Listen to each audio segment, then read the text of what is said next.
मोहसिन नकवी के बारे में कहा जा रहा है मंजर से गायब हैं या फिर तबीयत नहीं ज़ेर इलाज है इस वक्त पिछले को 3-4 हफ्ते से। आपको लगता है मौलाना साहब ईद के बाद पीटीआई के साथ मिलेंगे? मैं मौलाना के बारे में जो है वो फैसले वो खुद करेंगे। मेरे वो बुजुर्ग हैं, भाई हैं, तो उनका बड़ा मेरे लिए बड़ा इज्जत का मुकाम है उनका। तो वो जो फैसले करेंगे वो अपनी सियासत। राना साहब ने भी कहा है कि अगर पीटीआई एहतजाज में कौमी सलामती कमेटी इजलास में आती है तो बिलावल साहब सालसी का किरदार अदा करेंगे। आप समझते हैं कि पीटीआई में इतनी है बात कि वो आ सकती है कोई सालसी? देखिए, एक दफ़ा तो उन्होंने इनकार किया, पहले इकरार किया, फिर उसके बाद इनकार किया, और आपके सामने है। तो अगर आप दोबारा अगर कौमी सलामती की जो कमेटी है उसका इजलास बुलाया जाता है तो हुकूमत फिर उनको इनवाइट करेगी। फैसला करना तो उनका काम है। अगर वो फिर नहीं आते तो हम जितनी दफ़ा कौमी सलामती की कमेटी जो है उसका इजलास होगा हम उनको ज़रूर बुलाएंगे। अच्छा सर, ये बताएं कि रियासत मुखालिफ लोगों को क्यों नहीं मनाया जा रहा, उनके साथ मिल बैठ के बात क्यों नहीं की जा रही?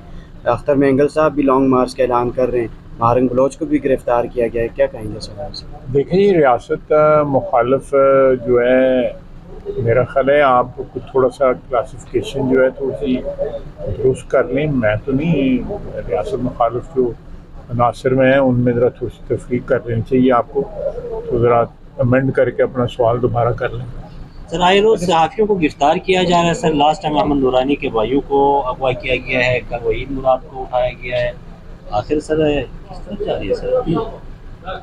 ये मीडिया का जो है हमारे यहाँ पे जो सिलसिला चल रहा है उसमें मेरा ख्याल है सियासतदानों को जहाँ पे अपने रवैयों पे गौर करना चाहिए, मीडिया को भी अपने रवैयों पे गौर करना चाहिए। सर आप बेलगाम रवैये ना सियासतदानों को अच्छे लगते हैं ना मीडिया को अच्छे लगते हैं।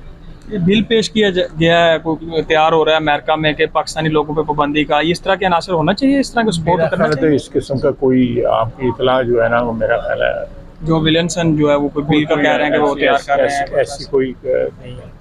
तो प्राइवेट मेंबर बिलवत हुकूमत की तरफ से तो मेरे नहीं ख्याल ऐसी बात है। सर आप समझते हैं कि ईद के बाद जो पीटीआई कह रही है कि वो एहतजाज करेगी, उसमें कोई दमखम है या ये सिर्फ सियासी ही बातें हैं?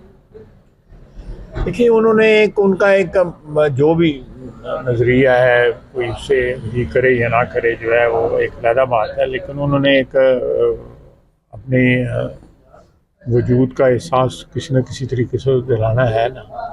तो ईद के दिनों में वो यहाँ पे आकर कोई सवैयाँ खा लेंगे। अली मोहम्मद खान कहते हैं हमारे पास बानी पीटीआई के को छुड़ाने के अलावा कोई और दूसरा एजेंडा नहीं है। पीटीआई आखिर क्या है? मेरा ख्याल है उनको कौमी एजेंडे की भी बात करनी चाहिए। कौम को बहुत सी प्रॉब्लम है, दहशतगर्दी की प्रॉब्लम है। पीटीआई अगर कोई कंडीशन रखती है कि कौमी सलामती के इजलास में बानी पीटीआई को शामिल किया जाए, इस कंडीशन को आप लोग मानेंगे सर? तो कंडीशन से बेमुनसर है, कंडीशनिंग को ऐसी रख दें जिसको जो है ना आप मंजूर कर सके ना मैं मंजूर कर सकूं। तो जो कंडीशन सामने आएगी तो उसके बाद ही और किया जाए। बानी पीटीआई को बुलाने में कोई हर्ज है सर? जी, उनकी पार्टी बाहर मौजूद है और बड़ी वोकल पार्टी है। हर वक्त उन्होंने बातचीत जारी रखी होती है, बयानात भी, टीवी भी, तो करें रिप्रेजेंटेशन उनकी। हम भी तो अंदर थे, हमने तो किसी को नहीं बुलाया।